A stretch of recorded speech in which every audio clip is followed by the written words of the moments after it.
Commençons par la révolution technique. Et cette révolution technique, l'invention qui est à l'origine de tout, c'est la machine à vapeur. Elle a été inventée par un Écossais, James Watt, en 1769. Nous sommes 20 ans avant la Révolution française.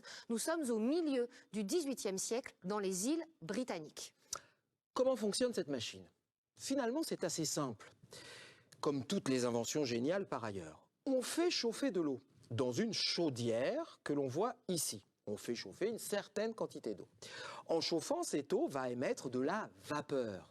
Et c'est cette vapeur qui, ici à l'intérieur d'un cylindre, va exercer une pression qui va faire monter puis descendre un piston.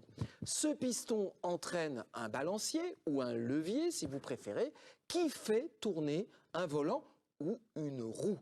Et voilà, c'est ça la machine à vapeur, cette roue qui permet en fait d'exercer une force, d'entraîner des machines pour pouvoir avancer par exemple.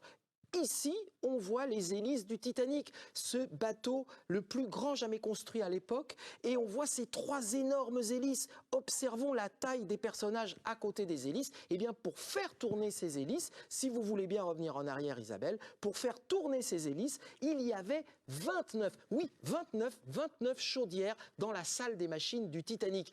Et tout ça, eh bien, pour faire chauffer cette eau, il nous faut une matière première. Cette matière première, c'est le charbon. Oui, mais voilà, ça se trouve pas n'importe où. Non, le charbon ne se trouve pas n'importe où, comme va nous le montrer la carte.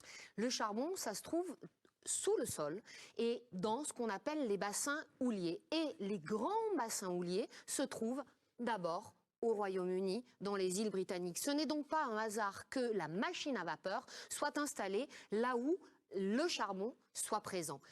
Le Royaume-Uni, les îles britanniques sont le berceau de la révolution industrielle à partir du milieu du XVIIIe siècle et ensuite ça va se diffuser au reste de l'Europe.